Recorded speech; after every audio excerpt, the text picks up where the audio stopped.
Bonjour à tous, bienvenue sur 01 TV et bienvenue dans ce nouveau numéro de 01 Hebdo. Je suis ravi de vous retrouver comme chaque semaine. C'est le numéro 319 et voici le sommaire. Tout d'abord, une cyberattaque géante contre l'opérateur américain Kaseya. Plus d'1 millier d'entreprises touchées par cette cyberattaque, on en parle. Free a dégainé son offre Flex qui devrait vous permettre normalement de payer votre smartphone moins cher. Qu'est-ce qui se cache derrière cette offre? On verra ça avec Amélie Charnet.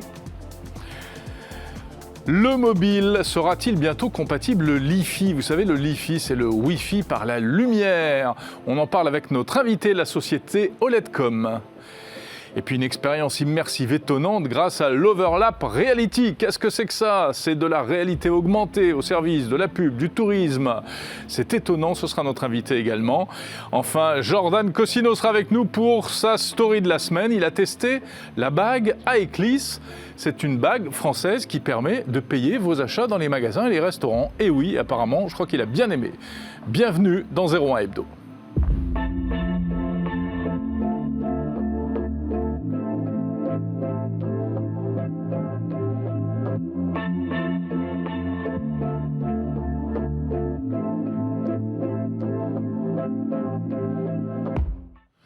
Je suis ravi de vous retrouver pour votre dose hebdo d'actu tech sur 01 TV. François Sorel est en vacances, il prend un petit peu de vacances et donc nous serons en tête à tête, vous et moi, aujourd'hui, avec bien sûr tous nos invités et nos chroniqueurs. On va en parler tout à l'heure, on retrouvera Amélie Charnet, on retrouvera Jordan Cosino, plus évidemment, également ses invités dont je vous ai parlé. Mais tout de suite, on commence évidemment avec l'actu.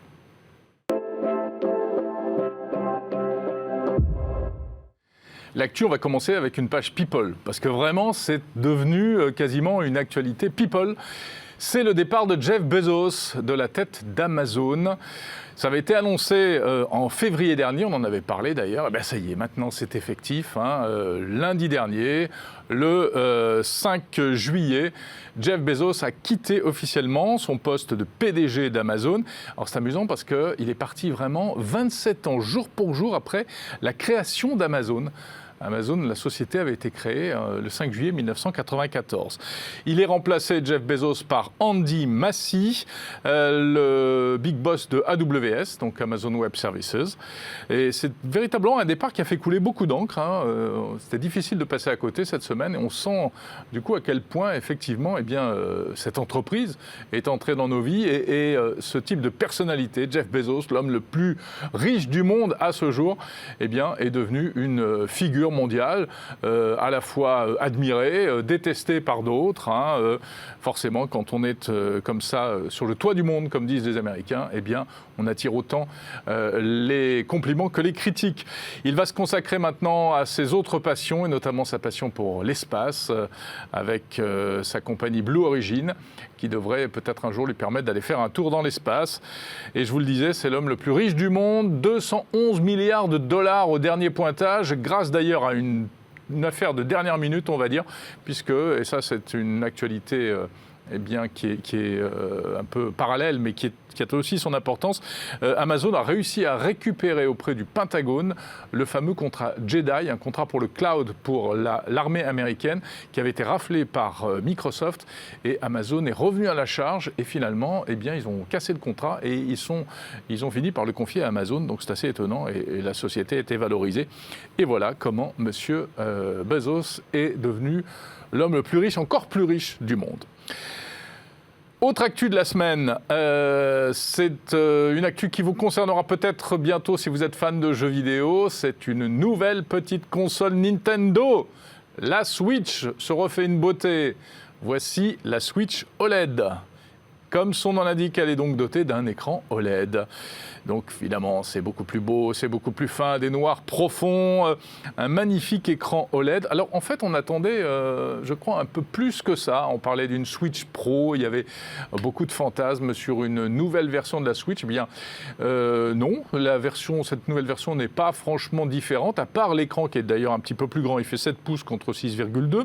C'est la même définition d'écran, 720p, mais elle n'est pas plus puissante. différente, elle a un peu plus de mémoire, mais grosso modo, on reste tout à fait dans la logique de la Switch. Elle sortira le 8 octobre et elle devrait coûter, enfin le prix officiel sera d'environ 350 € pour cette Switch OLED. L'actu, c'est également, ici en France, du côté de chez Free, que ça se passe avec cette annonce de Free en début de semaine. L'opérateur a dégainé une nouvelle offre commerciale pour l'acquisition des smartphones. Vous savez qu'on achète souvent son smartphone neuf en même temps que l'on souscrit un nouvel abonnement. Mais Free, lui, a une idée, une conception un peu différente des choses et il affirme qu'il veut casser cette logique et donc il va proposer une nouvelle opération qui s'appelle Flex. Je ne vous en dis pas plus pour l'instant. En fait, on y reviendra en détail un peu plus tard dans cette émission avec Amélie Charnet qui va réellement nous expliquer tous les détails et éventuellement ce qui se cache derrière cette annonce de Free et derrière cette offre Flex. Enfin, dans l'actu, eh bien, cette semaine, il y avait également cette incroyable attaque, une de plus, serait-on tenté de dire, mais une cyberattaque qui a énormément fait parler d'elle. Et donc, on va en parler avec notre consultant régulier, Benoît Grunemwald. Bonjour Benoît. Bonjour Jérôme. De la société EZ. Merci d'être avec nous pour essayer d'analyser un petit peu et de nous en dire plus sur cette attaque étonnante. Donc, nouvelle attaque par rançongiciel contre une cible qui s'appelle la société Kayeza, qu'évidemment personne ne connaît parce que c'est une entreprise vraiment destinée, qui fait du B2B. C'est un fournisseur de solutions logicielles pour gérer les serveurs. Donc c'est très très business, c'est un peu l'arrière-boutique d'Internet. Mais évidemment, c'est une entreprise qui a beaucoup de clients dans le monde et comme elle a été attaquée, eh bien, tous ces clients, enfin une bonne partie visiblement, ont été impactés. On parle de 1500 entreprises dans le monde qui ont été touchées. Entre 1000 et 1500 entreprises touchées. 1500. Alors, et du coup, c'est vraiment une attaque qui est surprenante parce qu'elle est par rebond. C'est-à-dire que c'est ce qu'on appelle supply chain. On attaque Kaseya, qui est donc une société américaine, qui édite un logiciel qui permet aux prestataires informatiques et aux grandes entreprises de gérer leur parc, qui est souvent immense et donc du coup compliqué à gérer. Et en fait, en attaquant le serveur de Kaseya, eh bien, les cybercriminels ont réussi à rentrer et à pénétrer un grand nombre d'entreprises par rebond. C'est malin. C'est malheureusement très malin, mais c'est malin. Et ça nous rappelle l'attaque de SolarWinds. Exactement, j'allais vous dire, c'était SolarWinds déjà, c'était fin 2020 aux États-Unis. Pareil, un prestataire de solutions techniques très utilisé. Complètement similaire dans le mode de fonctionnement qui permet aux grandes entreprises de gérer leur informatique. Et donc en attaquant soit SolarWinds, soit Kaseya, on peut rentrer dans un grand nombre de clients. Ce qui était aussi plus ou moins arrivé en France avec une attaque qui avait été rapidement maîtrisée sur un prestataire informatique qui s'appelle Sopra. Sopra Steria, et eux avaient bien réussi à contingenter l'attaque. C'est presque une nouvelle façon de faire, c'est-à-dire qu'au lieu d'attaquer une cible en particulier, une grande entreprise, on attaque le fournisseur de solutions et donc on démultiplie les dégâts potentiels. Complètement, on a un effet de levier qui est très important. Encore faut-il pouvoir rentrer parce que des prestataires comme Kaseya, SolarWinds, il y en a quand même un certain nombre. La plupart du temps, ils savent l'importance qu'ils ont et ils sont bien protégés. Bon, alors parmi les conséquences, il y a celles qu'on ne voit pas et puis il y a celles qu'on a pu constater. Par exemple, il y a une chaîne suédoise de supermarchés qui a dû fermer carrément. Tout leur système était en rideau et donc voilà, c'est quand même pas rien, une chaîne de supermarchés qui ferme ses portes à cause d'une cyberattaque. Alors, est-ce qu'on sait un peu, Benoît, ce qui s'est passé et qui a fait le coup ? Alors, qui a fait le coup avec le fonctionnement maintenant des ransomware as a service. Donc, on sait que le logiciel malveillant, le ransomware, s'appelle Sodinokibi et qu'il a été créé par un groupe qui s'appelle Revil. Et ce groupe agit en propre, mais également à des affiliés à qui il va sous-louer, vendre l'utilisation de son ransomware. Donc, qui a vraiment opéré, on ne sait pas pour l'instant. Par contre, ce que l'on sait, c'est qu'ils ont procédé grâce à une faille, une vulnérabilité qu'il y avait donc dans un des serveurs Kaseya. Et grâce à cette faille qui avait été trouvée, déjà présentée par un groupe de néerlandais qui sert à découvrir les failles. C'est ce qu'on appelle une faille zero day. C'est exactement. C'est-à-dire une qui n'a jamais été exploitée. Qui n'a jamais été connue, jamais exploitée. Et donc Kaseya était en train de la patcher, de faire un correctif, de la corriger. Sauf qu'entre-temps, eh bien, le groupe Revil a réussi à l'exploiter et à rentrer dans les serveurs de Kaseya. Ça montre aussi un peu tous les réseaux qu'il doit y avoir, parce que ces informations, elles circulent et elles vont, on va dire, elles passent entre des mains des gentils aux mains des méchants de manière un peu bizarre, non? Alors, bizarre, non. Je dirais nous, on utilise les réseaux sociaux, l'information circule, et de l'autre côté de la barrière, eh bien, eux aussi ont l'information et se la partagent. Et il y a toujours eu une sorte de contradiction dans le fait de dévoiler ou pas les failles. Et nous, par exemple, quand on trouve des failles, je pense à des objets connectés à la maison, eh bien, on avertit, on fait du responsible disclosure, ce qui veut dire qu'on avertit le fabricant et ensuite charge à lui de mettre à jour et de proposer une correction qui va permettre aux utilisateurs d'être protégés. Et c'est ce qui s'est passé pour Kaseya. Mais il y a eu des fuites alors. Sauf que entre le moment où la faille a été dévoilée et le moment où Kaseya était en train de préparer son patch, il y a eu malheureusement trop de temps. Donc c'est un rançongiciel qui a tout bloqué avec une demande de rançon. Alors une demande de rançon d'ailleurs qui était à 70 millions au départ, est descendue à 50, mais ça c'est si en gros on fait un pot commun et que tout le monde veut payer.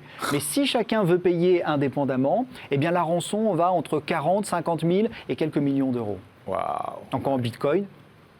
En Bitcoin, évidemment, en Bitcoin. Incroyable. Alors, est-ce que tout est rentré dans l'ordre ou pas encore? Alors aujourd'hui, tout n'est pas rentré dans l'ordre. Kaseya a d'ailleurs très, très rapidement réagi en demandant à ses clients et ses utilisateurs de stopper, carrément, d'arrêter les serveurs incriminés. Et ils sont en train de préparer ce fameux patch pour pouvoir relancer les différentes machines.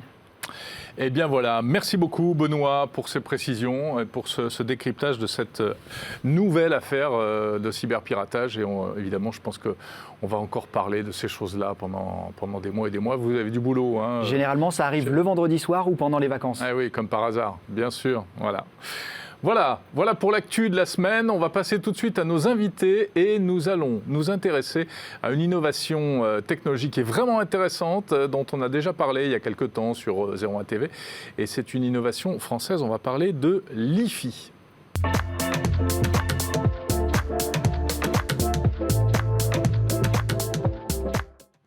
L'invité de la semaine, l'un de nos invités de la semaine avec lui, on va parler de l'IFI. Le LiFi, c'est l'Internet sans fil par la lumière. Nous sommes en ligne normalement en visio avec Benjamin Azoulay. Bonjour Benjamin. Bonjour. CEO de OLEDcom, entreprise française spécialisée dans le LiFi, je le disais. Et vous avez fait Alors on va parler dans un instant des annonces que vous avez faites, notamment à l'occasion du Mobile World Congress de Barcelone, et d'une innovation qui pourra peut-être un jour nous changer la vie dans l'utilisation avec nos smartphones. Mais d'abord, est-ce que vous pouvez nous présenter un petit peu OLEDcom et nous rappeler ce qu'est le LiFi? Bien sûr, OLEDcom est une société qui est une spin-off de l'université Paris-Saclay, où des chercheurs, dès l'année 2007, ont commencé à travailler sur la technologie LiFi. Alors, c'est assez rare qu'une technologie naisse dans des laboratoires universitaires françaises, pour le nommer. Et en 2012, sur initiative de certains industriels français, la société est créée et petit à petit devient aujourd'hui une référence mondiale au niveau de cette technologie. Le LiFi, c'est très simple. On utilise des LED pour communiquer. On fait clignoter les LED à plus de 30 millions de fois par seconde. C'est totalement invisible à l'œil nu. Et on peut se connecter à Internet à des vitesses très importantes, avec des latences de 0,5 millisecondes, qui est très très confortable, et avec un niveau de sécurité absolu. Impressionnant en effet. Alors le LiFi, ça existe depuis un certain temps, vous l'avez dit, et on connaît d'ailleurs votre société OLEDcom depuis pas mal de temps. Et alors la nouveauté, c'est que vous avez réussi en fait à miniaturiser à l'extrême la technologie qui va permettre d'utiliser du LiFi, c'est ça ?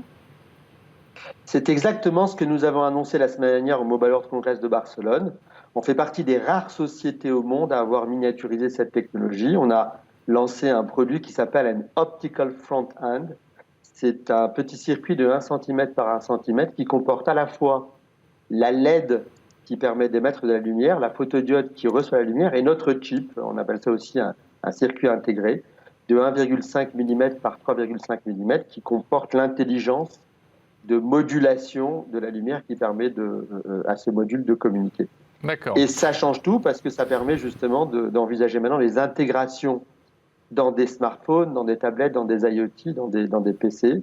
Et ça ouvre effectivement une nouvelle ère en termes d'usage de l'IFI grâce à cette miniaturisation. Oui, parce que je me souviens de démonstrations du Li-Fi où il fallait, il fallait une espèce de dongle qu'on branchait sur l'ordinateur. Avec un smartphone, c'était encore plus difficile. Et puis, de l'autre côté, il faut évidemment une lampe compatible, qui est un peu l'émetteur, je crois. Et donc là, est-ce que ça veut dire qu'avec ce petit composant que vous avez mis au point, on a vu tout petit, il est plus petit qu'une toute petite pièce de monnaie.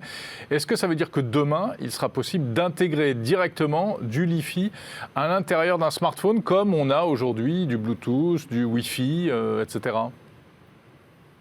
Mais absolument, c'est bien l'objectif. Et la raison pour laquelle nous avons lancé cette Optical Front-End à Barcelone, justement, c'est pour démarrer avec les fabricants de smartphones, de tablettes et de PC, des premières discussions qu'on appelle de design-in, c'est-à-dire qu'on veut s'intégrer dans leur feuille de route technologique et envisager déjà que les smartphones qui seront lancés dans 2 ou 3 ans puissent intégrer cette technologie-là. Tout est prêt. D'un point de vue purement technologique, cette Optical Front-End peut se raccrocher aux processeurs qui existent déjà dans les smartphones pour pouvoir rendre les smartphones compatibles avec le Li-Fi, par exemple. Et ils sont intéressés, les constructeurs? Comment est-ce qu'ils ont réagi? Alors écoutez, on a déjà un premier constructeur qui était déjà intéressé avant même que nous lancions cette puce. C'est Oppo qui a déposé quelques brevets dans ce domaine-là. C'est paru dans la presse l'année dernière. Donc clairement, Oppo, qui est maintenant un fabricant majeur de smartphones dans le monde, deuxième en Chine, et ce sont en plus des smartphones très haut de gamme, est clairement intéressé pour un usage permettant de faire un peu du airdrop par la lumière. Donc imaginez que 2 smartphones Oppo puissent se transférer de l'information à 1 gigabit par seconde extrêmement rapidement. Donc par exemple, un film vidéo HD, un jeu vidéo, une application entre 2 smartphones Oppo qui pourrait être donc une nouvelle fonctionnalité lancée dans les futurs smartphones de la marque. D'autres fabricants sont également intéressés. Nous entamons à partir d'aujourd'hui des discussions de design-in avec eux. Voilà. Alors rappelez-nous un peu les avantages du Li-Fi. En tout cas l'intérêt du Li-Fi, parce qu'on a déjà, je le disais, on a le Wi-Fi, on a déjà le Wi-Fi pour la longue portée avec des débits qui sont quand même pas mauvais aujourd'hui. On a la 4G, on a la 5G, on a le Bluetooth pour les connexions de proximité. Quel est l'intérêt d'avoir, on va dire, un mode de communication sans fil supplémentaire ? Le principal à gros intérêt, c'est que les bandes radiofréquences sont de plus en plus saturées. C'est-à-dire que à chaque fois qu'on lance une nouvelle version de la 4G, la 5G, demain la 6G, on essaye en permanence d'aller chercher des nouvelles bandes radiofréquences parce que les bandes actuelles sont complètement saturées. Ce qui veut dire que le Li-Fi, avec sa bande de fréquence de la lumière visible et invisible qui est absolument immense, va pouvoir fournir une solution de délestage, une solution complémentaire qui permettra de mettre moins de pression sur les sur les bandes radiofréquences actuelles. Ça, c'est le principal intérêt. À part cela, le Li-Fi est une très belle alternative partout où les radiofréquences ne sont pas désirées. Dans des environnements extrêmement sécurisés, comme ceux de la défense par exemple, le Wi-Fi est strictement interdit. Nous avons une possibilité d'offrir des liaisons sans fil grâce à cette technologie. La loi Abeille en France interdit l'exposition des enfants aux ondes radiofréquences d'un certain âge. Nous offrons une possibilité justement dans les salles de classe par exemple pour pouvoir connecter des tablettes et pouvoir faire le programme école numérique dans ces classes-là. Vous avez également d'autres environnements comme par exemple certains environnements de l'hôpital qui interdisent les ondes radiofréquences car ça vient interférer avec les équipements médicaux où le Li-Fi va être une alternative. En résumé, le Li-Fi ne remplacera pas le Wi-Fi mais représentera une alternative intéressante partout où les ondes radiofréquences vont trouver leurs limites. Oui, parce que rappelons que donc, pour que ça fonctionne, le Li-Fi, il faut que le récepteur, smartphone ou ordinateur, se trouve vraiment dans l'axe de la lumière. Dès qu'on le déplace, en fait, ça ne marche plus. Et c'est ça qui limite les risques de piratage, contrairement au Wi-Fi, où on peut capter un réseau Wi-Fi à travers un mur, etc. C'est exactement cela, c'est-à-dire que le Li-Fi, c'est ce qu'on appelle une technologie de line of sight. Il faut être en visuel entre l'émetteur et le récepteur pour que ça puisse fonctionner. Ça représente une limitation, mais un avantage dans le domaine de la sécurité informatique, puisque le signal n'est pas du tout hackable, n'est pas interceptable en dehors du cône lumineux, ce qui le rend complètement indétectable, par exemple en dehors de la pièce. Et ça comporte pas mal d'intérêt dans des applications un peu sensibles. Est-ce qu'on a une idée du surcoût éventuel que ça représenterait dans un smartphone? Est-ce qu'il faudrait vraiment payer plus cher pour avoir un smartphone compatible Li-Fi? Grâce à cette puce, le prix devient, j'allais dire, un prix grand public. C'est-à-dire qu'on est dans les prix d'une chip Wi-Fi, pas plus, pas moins. Et c'est la raison pour laquelle ce qui a été réalisé avec cette puce, d'ailleurs fabriquée en France, elle est fabriquée chez ST Micro à Crolles, dans la fab de Crolles, c'est un véritable exploit puisque ça met le Li-Fi à la portée de toutes les bourses. Et le premier smartphone Li-Fi devrait sortir quand, vous le savez? On espère dans 2-3 ans. Voilà. Vous savez, les processus sont parfois un peu longs, il faut d'abord faire des tests, lancer un millier de smartphones pour tester d'abord auprès d'une population cible. Les fabricants vont choisir également les pays dans lesquels ils vont lancer ces premiers smartphones. Enfin voilà, donc c'est un process assez classique qu'ont l'habitude de faire les fabricants de smartphones, et on va tout simplement le suivre. Et on espère dans 2-3 ans avoir les premiers smartphones à disposition. Alors soit du grand public, soit aussi des smartphones industriels. Ça peut être aussi, ça peut démarrer par ça. Oui, voilà. Plutôt pour des professionnels, on l'imagine. Écoutez, merci beaucoup et bravo Benjamin Azoulay, CEO de OLEDcom. Bravo pour cette technologie française, donc née en France, produite en France et qui devrait connaître enfin, je dirais, un aboutissement, parce que le Li-Fi, c'est quand même une vieille histoire, finalement. C'est vrai. Voilà, merci. On va passer à un autre sujet et une autre innovation française. Décidément, il se passe plein de choses intéressantes en ce moment dans l'Hexagone, avec une innovation qui va vous divertir et qui va vous plonger dans un univers virtuel avec notre invité de la société Skyboy.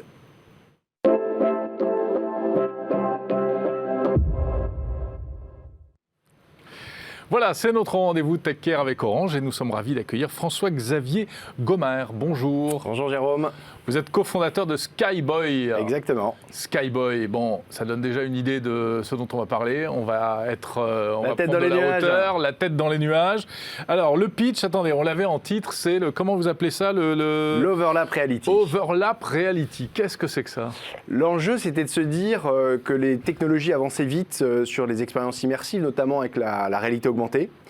Mais qu'on avait encore du mal, et j'allais dire il y a 5 ans, mais aujourd'hui toujours, à avoir une vraie qualité d'image, et puis surtout du vrai storytelling, de la vraie narration, raconter des histoires, ne plus aller au cinéma ou à la télévision pour vivre une expérience audiovisuelle, mais utiliser le support du réel pour vraiment être immergé dans ce qu'Hollywood aujourd'hui peut nous proposer. On va mettre de la fiction sur du réel. De la fiction sur du réel, évidemment après par extension plein d'autres histoires. Mais donc voilà, donc on a développé une technologie qui s'appelle l'Overlap Reality, qu'on a breveté. C'est un brevet français, et derrière, on a pour ambition effectivement d'aller raconter des histoires dans n'importe quel lieu ou à partir de n'importe quel objet à l'aide d'un smartphone. Nous, on travaille uniquement dans le smartphone. Voilà, c'est l'une des premières spécificités de votre innovation. Donc pas besoin de casque complexe, pas besoin de casque immersif de réalité virtuelle. Là, c'est de la réalité augmentée. Cela dit, on est déjà un petit peu familiarisé avec la réalité augmentée sur smartphone. Il y a différents services, il y a Google Maps qui permet de faire certaines choses. Donc là, ça se passe comment? Parce qu'en plus, vous vous adressez à des tas de domaines. Il y a la culture, le divertissement, la publicité. J'ai vu un truc assez sympa d'ailleurs qui traînait sur YouTube. On va peut-être regarder la séquence. Vous nous avez plongé dans le château de Clémenceau, dans la maison de Clémenceau. La maison de Clémenceau, je crois. On regarde ça. Ah, vous êtes là. Je suis sûr que vous aussi, vous aimez le homard, n'est-ce pas? Moi, j'adore. On est vieux qu'à partir du moment où on prend parti d'être vieux. Et de toute façon, je crois que je ne pourrai jamais arrêter de travailler. Je n'aurais jamais cru que cette terre soit aussi fertile. Non, mais la France est un pays très fertile. Vous n'aviez pas remarqué?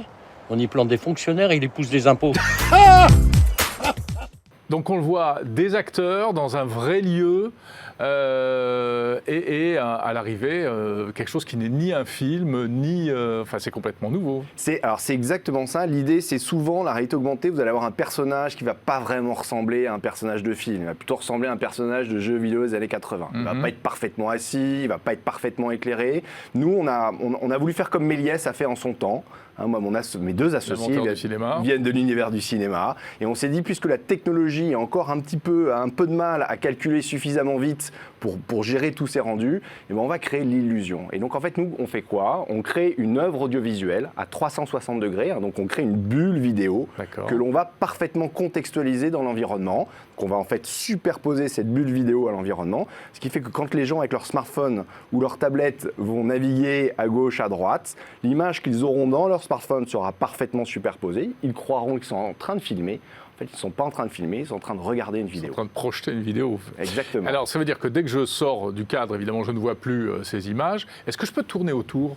Non, précisément, on vous enferme dans une bulle vidéo. Donc, vous pouvez tourner à 360 degrés, regarder le ciel, par exemple, regarder les personnages qu'on a vus là, je peux pas passer derrière. Non, pardon, tout à fait. Ça oblige... Peut-être un jour. Ça viendra. Les choses avancent très vite. En réalité, c'est souvent des questions de coût. Aujourd'hui, on sait produire en volumétrie des images parfaites, mais ça nécessite une production extrêmement importante. Ça viendra probablement à un moment ou à un autre. Le cinéma s'en sert énormément. On parle de plus en plus de jumeaux numériques, etc., qui va permettre de vous transporter dans un lieu comme on fait souvent dans ces studios. On utilise beaucoup le fond vert et on va pouvoir travailler en volumétrie. À date, c'est encore un peu onéreux et donc pas de business model pour nous tout de suite. Alors justement, business model, je le disais, des applications dans la culture, dans le divertissement, dans la publicité également, dans le retail. On voit passer actuellement une démonstration avec SNCF.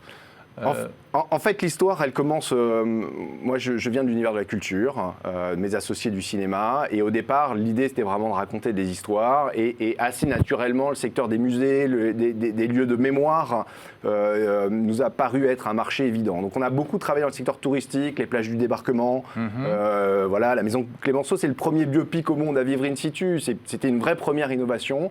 Donc ça a été un marché naturel, et puis en fait, c'est le retail et le luxe qui est venu nous voir pour ce qu'on faisait dans la culture. Le premier projet, c'est pour les Galeries Lafayette, où les galeries avaient vu ce qu'on avait fait sur les plages de débarquement. Ils nous avaient dit, on a un super terrain de jeu, c'est notre navire amiral Boulevard Haussmann, venez jouer chez nous. Et en fait, c'est devenu l'expérience la plus virale de l'histoire des Galeries Lafayette à l'époque.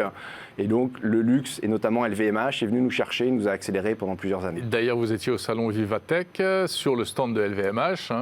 Alors ça, c'était le tout premier Vivatech. Désormais, nous sommes accélérés par Orange sur le programme 5G. Et on les remercie, on est ravis, parce qu'évidemment, la 5G va être aussi un game changer pour nous. Bien sûr. Avec beaucoup plus de facilité d'avoir accès à des contenus, les enrichir, augmenter encore le niveau de qualité, qui est pourtant déjà très haut chez Skyboy. Et donc, effectivement, LVMH nous a ouvert le secteur du luxe qui aujourd'hui représente une grande partie de notre chiffre d'affaires. Comment est-ce qu'on fabrique ces contenus ? Alors, il y a deux choses. Il y a le contenu en tant que tel, qui est une vidéo 360, et ça, c'est comme Hollywood. C'est du cinéma. On va tourner en réel et on va après y mettre ou pas, ça dépend des projets, beaucoup d'effets spéciaux. On va parfois faire les projets complètement de manière virtuelle, donc c'est que du studio 3D, du motion quand design. On voit des petits papillons dans la nature. Exactement, là on n'a rien. Ils ont été un peu rajoutés après. Non, ils ont été rajoutés tout de suite. Tout de suite. Le projet global, il n'y a rien d'image réelle dans ce projet qu'on a fait pour Pandora, qui est un très beau projet pour le lancement d'une collection activé dans 19 boutiques en même temps, donc ça c'était formidable. Et puis après, il y a la partie logicielle. Nous avons une technologie, cette Overlap Reality, que l'on est venu héberger dans une plateforme SaaS qui, au-delà de cette superposition que l'on crée avec l'Overlap Reality, va créer des interactivités. Ces interactions de l'utilisateur va permettre de créer un parcours client. Et ce parcours client, on va capter la data pour pouvoir l'analyser Et ça, c'est le vrai ROI pour nos marques. Au-delà de l'expérience qu'on fait vivre à un utilisateur, Bien sûr. on va pouvoir mieux le connaître et donc mieux le réadresser. Donc ça, c'est l'aspect business. Pour l'utilisateur final, donc comment est-ce que vous lui donnez envie de dégainer son smartphone pour profiter de cette expérience? Alors ça, c'est un très bon sujet. Nous sommes web-based, c'est-à-dire que nous n'avons pas besoin de télécharger une application. On le faisait au début de Skyboy. On a pu s'en affranchir il y a un peu plus de 2 ans maintenant. Ce qui est nécessaire, ça enlève de la friction. En réalité, nos expériences, quand elles sont très contextualisées dans un lieu, doivent avoir un minimum de notoriété. Et ça, c'est quoi? C'est souvent un QR code avec une petite explication. Scannez ce QR code, visez tel élément dans le paysage ou devant vous, et l'expérience part immédiatement. Il y a des contenus dans Paris également? Il y a des contenus dans Paris. On a la chance, depuis le mois de mars, vous faites la visite de l'Opéra Garnier avec la technologie Skyboy, et ce pour les 6 prochaines années. Donc ça, ce sont des très beaux projets. On a fait un très beau projet avec Orange au moment de la candidature des Jeux Olympiques de Paris, où on a fait vivre aux membres du CIO qui venaient auditer cette candidature l'expérience des Jeux Olympiques à Paris quelques années en avance. C'est quoi vos perspectives d'innovation future? Dans quelle direction vous espérez aller? Alors, on a évidemment toujours plus d'interactions à l'intérieur. On va mêler de plus en plus du précalculé, c'est-à-dire des contenus qu'on a tournés en amont et que l'on va diffuser via notre technologie, avec des éléments beaucoup plus live, en temps réel, et avec de la personnification à l'intérieur pour l'utilisateur. Ça, c'est vraiment côté expérience. Côté de nos clients, on va beaucoup travailler encore sur l'analyse de la data parce que c'est vraiment un sujet primordial pour eux, puisque c'est derrière ça qu'ils vont chercher leur retour sur investissement. Vous avez quelques concurrents malgré tout, je crois, donc c'est un marché qui commence un peu à se... La réalité augmentée, on en parle depuis 20 ans, la réalité virtuelle depuis encore plus. Il y a des milliards qui sont investis actuellement par les plus grandes sociétés de la tech. On est quelques petits acteurs, notamment en France. On a un vrai savoir-faire sur le sujet. Écoutez, on développe chacun nos technologies. Il n'est pas exclu qu'à un moment ou un autre, il y ait des moments de concentration qui se créent. Très bien, écoutez, parfait, merci beaucoup, bravo à Skyboy. Très belle innovation et très belle initiative française. François-Xavier et Gomaer. Merci pour votre invitation. Co-fondateur. Nous allons parler de télécom tout de suite et on va parler de vos sous, de votre porte-monnaie avec cette annonce de Free. Je vous en parlais en actu, on va y revenir en détail tout de suite. Freeflex, on décrypte ça avec Amélie Charnet.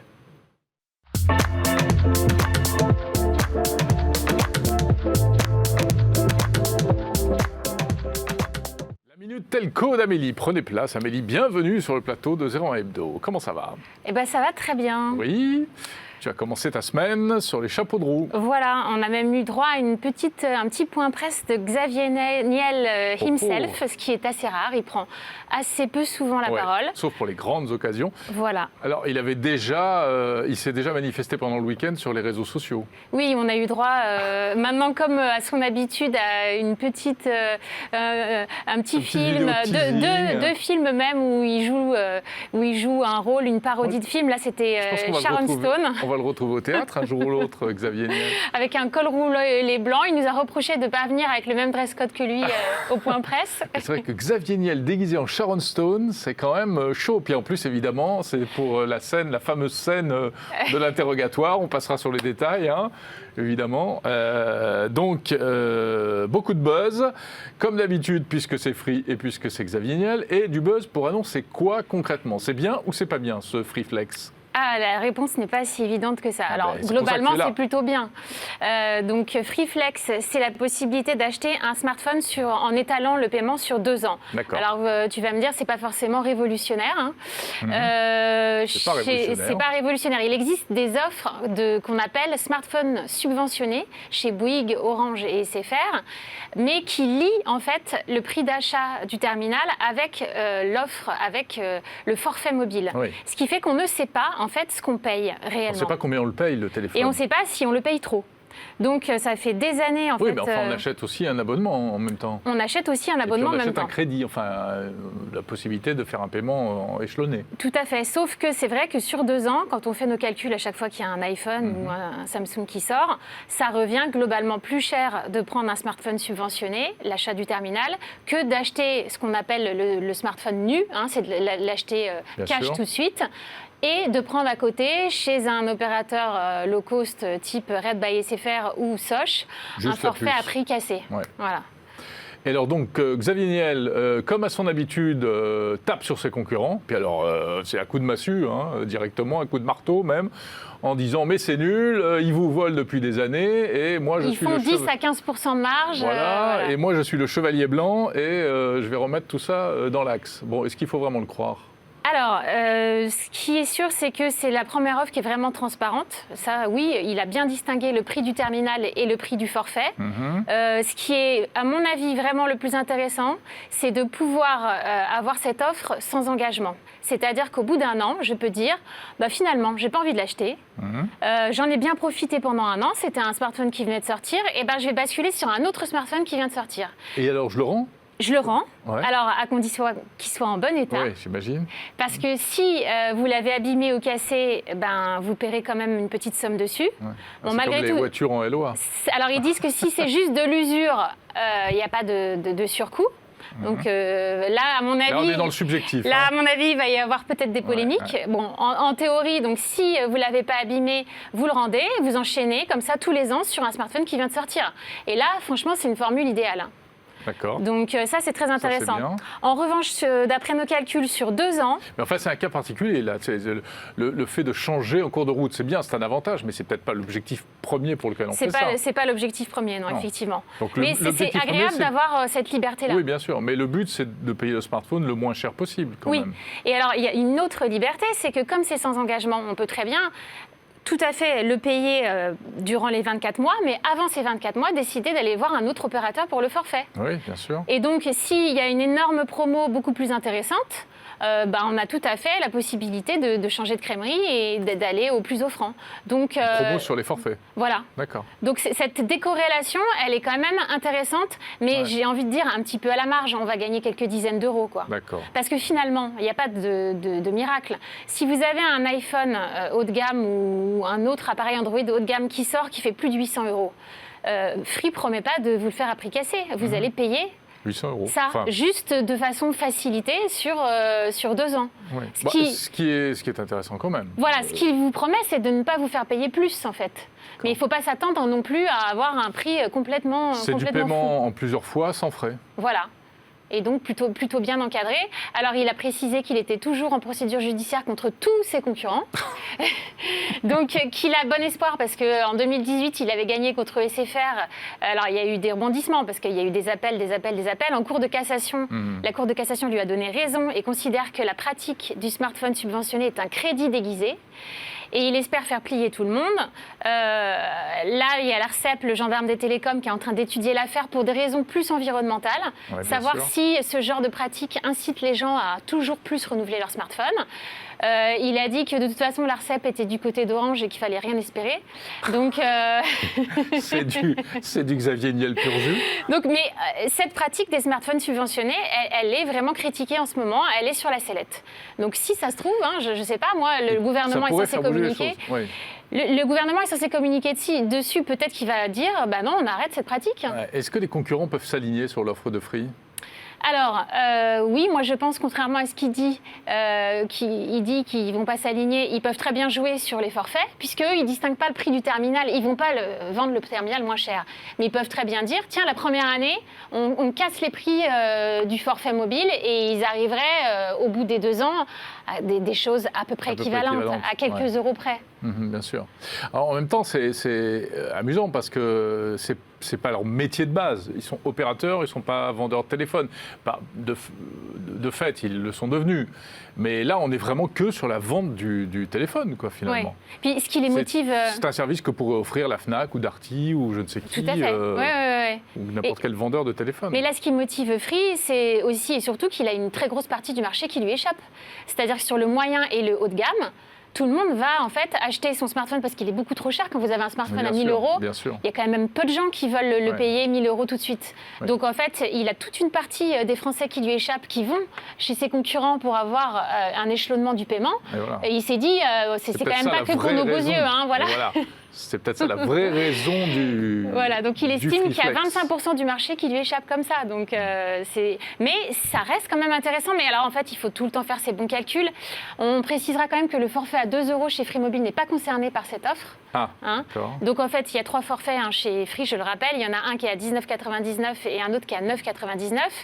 Et alors c'est toujours difficile de comparer les offres parce que celui à 9,99 ne donne accès qu'à la 4G la première année. Ouais. Et ensuite, il augmente de prix aussi.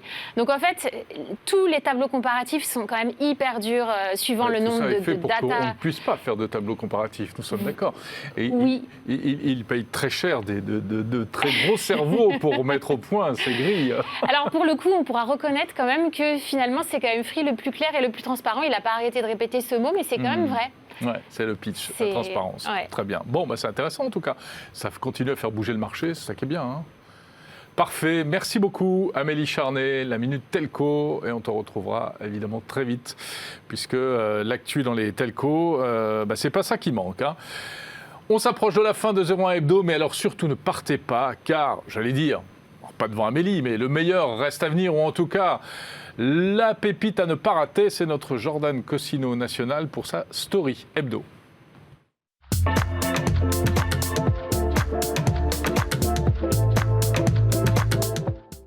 T'as vu comment je t'ai vendu? Mais alors là, je Mais, suis hein, impressionné. Tu pourrais et- arriver avec le sourire. Mais un je peu. suis content, je suis l'air de faire la gueule. Ça va. Tu arrives très sérieux. Ça va, Jordan? Il manque. Ouais, il manque quelqu'un. Il est parti. Eh ben, Marc ouais, Confie dans le couple. Non, pas du tout. Tu peux m'en parler si Tout tu va veux. bien, on s'envoie des SMS tous les jours. C'est bon. Alors. Il Comment ça va reviendra la semaine prochaine. Bah, bon, ça et va. moi, je serai pas là, par contre. Ah, bah oui, donc en fait, vous faites semaine A, semaine B, quoi. Tu as tout compris. Très bien. Alors, de quoi on parle? Aujourd'hui, on va parler crypto-monnaie. Non, je rigole. Non, on va parler d'un truc beaucoup plus simple, beaucoup plus light. On est souveraineté. On va parler de ce produit que j'ai au doigt, juste ici. On peut faire un super plan un peu à l'ancienne, tu vois, Yes. où tu tac. C'est une bague dont tu as peut-être déjà Mais entendu oui, on parler. la connaît, cette bague. Aeclis, qui est une bague, on va rappeler un petit peu l'histoire, même si on va en parler plus tard dans la vidéo, mais qui a été créée par deux Corses. Ouais. Et on adore la Corse ici. Malheureusement, quand il faut en parler, François n'est pas là. Mais donc C'est deux. vrai, c'est lui le spécialiste, Eh oui, c'est ça. agrégé de corsitude. C'est exactement, Forza Corsica. Ça a été créé par des Français et ça te permet donc, entre autres, sur le modèle que j'ai là, donc qui coûte 150 €, ça te permet de payer, mais pas que. Tu peux avoir accès à ta salle de sport, tu peux payer des titres de transport avec. J'ai dit le mot titre Ça, de c'est un transport. wallet. C'est un porte-monnaie électronique, Ouais. c'est un wallet. En fait, c'est ça. C'est au lieu de payer, déjà avant, tu payais avec ton téléphone, c'était un peu gros, mais ça allait. Tu payais avec ta montre, c'était un peu gros, mais ça allait. Maintenant, tu as ta bague, donc on va dans le wearable qui permet de C'est faire plein de génial. choses. Et tu peux imaginer encore plein de choses. Ils sont encore en phase de développement. Je vous propose de regarder ça dans le magnéto et on va parler de tout ça. Eh juste ben après. Allez, c'est parti. Et c'est parti, on va tester Aeclis by Stark, donc cette bague connectée. J'ai un modèle là, donc qui est l'Aeclis One, qui coûte 49 € avec uniquement la fonction de paiement. On reviendra dessus après. Et j'ai aussi celle-ci, donc l'Aeclis by Stark, qui elle coûte 150 € et qui a un peu plus de fonctionnalités. On va tout de suite déjà déballer ça. Et vu que je suis une personne organisée, le petit stylo évidemment. Alors il faut savoir que quand vous commandez la bague, vous allez sur le site, vous l'achetez et vous allez recevoir un SMS qui va vous demander la taille de votre doigt. Logique, c'est une bague. Et on va vous faire télécharger une application où vous allez pouvoir mesurer la taille de votre doigt pour ensuite donner l'information via SMS. Vous répondez 68 pour moi en l'occurrence et votre bague va être fabriquée avec votre taille. Si jamais il y a un souci, les retours sont gratuits, donc ça c'est plutôt cool. J'en profite pour vous dire que c'est une boîte française, corse même. D'ailleurs on salue tous nos amis corses, François Sorel notamment. Bonjour, vive Ajaccio, vive Bastia, Forza Corsica. Oh, ça on aime beaucoup. Ça, rien que ça peut m'occuper des heures. Voilà, je suis un enfant, ça c'est très cool. Fermé, ouvert, fermé, ouvert, fermé, ouvert. Monsieur Jacou, je vous en prie, à la longue, ça devient casse-pied. Hop, on prend la petite bague, elle est très jolie. Designée par Stark, hein, du coup, la personne qui est dans le film Iron Man. Alors, donc on a la bague, qui normalement est taillée pour moi, magnifique. Il faut savoir que vous allez l'utiliser avec le côté noir. Hein. Le côté blanc est là pour faire joli, pour décorer. Mais toute la techno se passe dans le côté noir. Donc cette bague, vous pouvez payer avec, j'en ai parlé au début, mais vous avez aussi plein d'autres options, comme vous pouvez prendre les transports en commun avec. Bon, pas encore à Paris, mais dans certaines villes en France, c'est possible. Vous pouvez déverrouiller votre ordinateur avec, l'utiliser sur des serrures connectées pour déverrouiller votre porte, ou encore montrer votre carte de visite digitale en présentant la bague vers un téléphone. Bon, on va passer sur l'appli. Alors, on va se créer un compte ensemble. Mon numéro de téléphone, le code d'activation. Et donc là, j'ai accès à tous les services inclus, donc le paiement, la carte de visite, les transports, l'ordinateur, la domotique. Et je vais évidemment accepter les conditions d'utilisation du service. Afin d'activer le service de paiement de votre iClis, nous avons besoin de confirmer votre identité. Veuillez vous munir d'une pièce d'identité et d'un justificatif de domicile. Et c'est là où nous allons faire une petite coupure dans notre tournage. On va envoyer notre pièce d'identité, enfin ma pièce d'identité et mon justificatif de domicile. Et on se retrouve une fois qu'on a été validé par iClis. One eternity later. C'est bon, mes documents ont été validés. Il y a un petit moment qui s'est passé entre la séquence d'avant et maintenant. J'ai rajouté 50 € sur mon compte. Ils sont bien là. Et donc, j'ai la bague. On va aller l'essayer à différents endroits où elle est censée fonctionner. On va voir si ça choque ou pas, si ça fonctionne ou pas. Ce serait mieux que ça fonctionne quand même. Et ben, je vous propose d'y aller dès maintenant. C'est parti. Bah tiens, on va essayer là. Il y a une boulangerie. C'est pas bon pour mon régime, mais on va essayer. Mange au moins 5 fruits et légumes par jour. Bonjour. On va prendre sur... c'est vos petits financiers là, que j'adore. Je vais vous prendre un spéculoos et un pistache framboise. C'est pour tester la bague. Ça me fait pas du tout plaisir de les manger, je tiens à vous le dire vraiment. Si c'était que de moi, je prends une salade et voilà. Mérite de grignoter. Dans la journée. Bon, je règle avec mon nouveau moyen de paiement, je sais pas si ça marche. Hein. À tout moment, je sors ma carte bleue et c'est un échec. C'est quoi votre nouveau moyen de paiement? C'est ma petite bague. Wow, juste au-dessus. Ok, allez, c'est parti. Tu veux mes petits financiers? Oui. C'est passé. Je veux la même. Ah bah, ça y est, on a fait une vente. Merci beaucoup. Et nickel. Bah voilà. Merci beaucoup, bon courage à vous. Merci. Bonne journée. Merci, au revoir. Allez, c'est parti, on va manger maintenant. Et voilà, je me suis posé en terrasse, c'est nouveau accessible, on en profite. C'est pas encore l'happy hour, donc je vais aller tranquille. On va prendre un petit café et puis on va essayer de payer avec ma petite bague. Et je vais en profiter pour voir d'ailleurs si ça s'est actualisé sur mon appli iClis, le petit paiement qu'on a fait tout à l'heure. Mais bah oui, du coup, vous le voyez à l'écran, je pense, mais j'ai mon paiement, l'endroit où ça a été fait et la date, ce qui est plutôt pratique. Donc très sympa. Et puis on va voir si ça marche avec ce petit café. Il n'y a pas de raison, mais ne sait-on jamais. Et je me fais un petit kiff, j'avoue. Merci beaucoup. De rien. C'est parti. Ah et allez. Et bim, deuxième paiement. Bon, dernier essai, hein, c'est le classique, on la connaît. C'est cette fameuse machine de la tentation ultime. Je sais pas ce que je vais prendre d'ailleurs, mais on va essayer là-dessus. Ne mange pas trop gras, trop sucré, trop salé. 33. Et donc on va essayer de payer là. Et ça passe. Et allez, le gerblé. Vas-y, vas-y. Ouais, on l'a. Il est là. Non mais voilà, écoutez, on a fait plusieurs petits tests. Pour l'instant, c'est très sympa. Je pense que c'est un produit hyper prometteur. Et on va tout de suite en reparler avec Jérôme et François en plateau. Je vous ramène le petit gerblé, hein, évidemment. Et non, avec que Jérôme. Désolé. Non, oui, et pas de gerblé parce que je l'ai mangé entre temps parce que j'ai pas eu le temps de manger à midi. T'as pris combien de kilos avec ce reportage? Alors, j'adore ces reportages. C'est vrai que j'ai pris une boulangerie. Il achète la moitié de la boulangerie. Oui. Pendant le magnéto, Jérôme me disait, mais t'étais pas obligé de prendre toute la boulangerie. Je dis, ouais, mais tu sais, moi j'aime bien pousser les tests. Mais voilà, petit Bon, en produit tout cas, que ça marche. Je trouve ça assez stylé.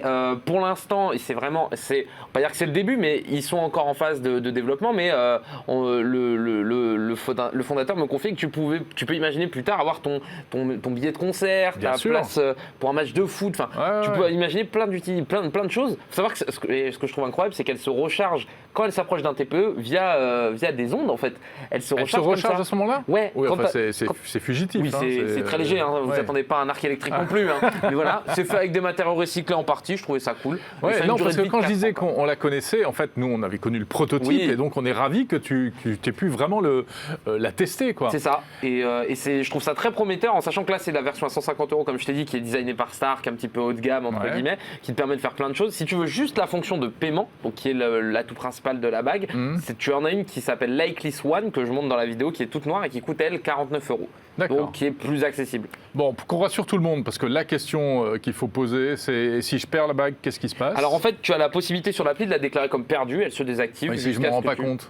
eh ben, tu vas à un moment donné... N'importe qui peut payer, il n'y a pas de verrouillage biométrique. Faut savoir, en fait, vous avez un petit bouton sur la bague qui vous permet de payer. Donc, si la personne ne sait pas, elle a beau approcher la bague, ça ne marchera pas. Et autre chose, c'est que c'est pas votre compte en banque qui est sur la bague, c'est important de le dire. Vous faites un virement, on le voit dans la vidéo. J'ai dû envoyer mes documents pour faire un virement sur un compte. En fait, il faut le voir comme un compte Lydia, en fait. C'est comme un compte Lydia. Et dessus, si je mets 50 €, je peux payer 50 € avec. Si je mets 2 €, t'as beau appuyer. Si le compte est vide, il est vide. Ça marchera pas. Donc, faut évidemment, je pense pas que quelqu'un va mettre 1 200 € directement sur le compte. Après, vous pouvez, à vos risques et périls. Mais pour des petits paiements, je trouve ça intéressant. Tu vas en soirée, t'as pas envie de prendre ta carte bleue, tu vas en boîte quand ça a réouvert. Plutôt que de prendre ta carte bleue et de te dire, déjà ça te permet de te calibrer et de te dire je dépense tant et ça te permet de ne pas perdre ta carte. Mais déjà ne plus être obligé de prendre systématiquement son portefeuille, son porte-monnaie.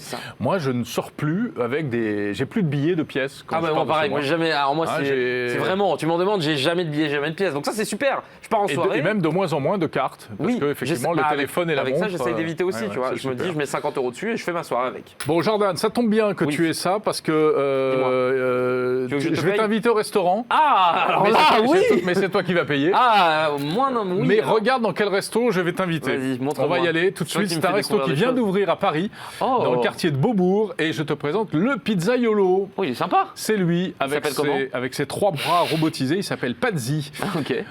C'est un robot qui fait des pizzas. Voilà. Alors ça, c'est donc, c'est vrai que c'est pas totalement nouveau parce qu'il était déjà en service du côté de Val d'Europe.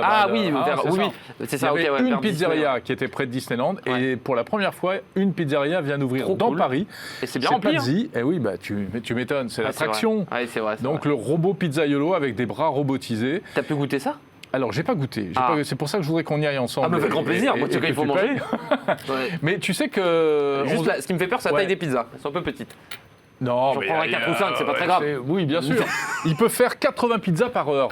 Je sais pas si tu en fais autant. Je peux en manger autant, mais j'en fais pas autant. Mais pourtant, il n'a pas l'air d'aller très très vite quand on le voit comme ça. Après, il a qu'un bras ou il a plusieurs bras ? Non, il a 2 et même 3 bras, je crois. Il y a peut-être plusieurs configurations. Bon, ce sont des vraies pizzas. Alors, c'est de la pâte. C'est pas du surgelé. C'est pas du surgelé. Oui, c'est pas lui qui fait la pâte. Oui, parce que pour la faire. Voilà, c'est les numéros comme ça, etc. et tout. Oui, parce qu'évidemment, tu vas me dire, oui, mais ça va remplacer tous les pizzaiolos de la Terre. Non, je pense que non. Non, puisque derrière, ça te crée en plus d'autres emplois qualifiés pour la gestion. Après, les prix, je trouve, pour un truc fait par une machine, j'ai vu des pizzas un peu chères. Un peu chères, oui, parce que c'est le côté, c'est waouh. Oui, c'est ça. Non, puis voilà, c'est-à-dire qu'avant, pour faire des pizzas, il fallait passer une licence de pizzaiolo. Maintenant, il faut juste passer une licence ou une maîtrise de robotique. Oui, c'est pas grand-chose, hein. Finalement, le métier, tiens, je pense qu'il y a des Italiens qui vont te détester, mais... Non, mais alors, il y a des vrais chefs italiens qui sont derrière ça, et c'est une start-up, je crois qu'elle est française, j'allais dire italienne, mais je crois qu'elle est française. Et il fait tout, le robot fait tout, on le voit, jusqu'à mettre la pâte, mettre la garniture. Il va la mettre dans le four aussi. Il va la mettre dans le four, exactement, il la retire et il la découpe. Et c'est lui qui te la met dans la boîte aussi ? Et je crois bien que c'est lui qui te la met dans la boîte. C'est pas mal. Donc c'est un peu l'attraction, c'est dans le quartier de Beaubourg, à Paris, cette pizza robotique. Franchement, ils ont du monde, hein. Voilà, donc on va y aller. Franchement, avec grand plaisir. On y va quand ? Là maintenant, là ? Fin d'émission, on va y aller tout de suite, en plus on n'a pas mangé. Attends, je dis au revoir. D'abord, je dis au revoir. Allez, on fait ça. Je vous dis au revoir, je vous dis merci surtout d'être fidèle à 01 TV et à 01 Hebdo en particulier. François Sorel sera de retour la semaine prochaine. Merci à tous nos chroniqueurs, nos invités et puis surtout à vous qui nous regardez. Tiens, je vais même vous rappeler les numéros des box. Je ne les ai pas en tête, alors je vais aller les chercher. C'est quoi les box ? Tu les connais, Jordan ? Oui, bien sûr. Mais voilà, Orange, Livebox 100, canal 141, sur SFR, canal 32, sur Free, canal 231 et sur France 4, canal 80. Et bien sûr, sur YouTube et sur 01tv.com. Voilà, je vous ai tout dit. Portez-vous bien, continuez à nous suivre. On se retrouve jeudi prochain pour un nouvel épisode de 01 Hebdo. Salut à tous.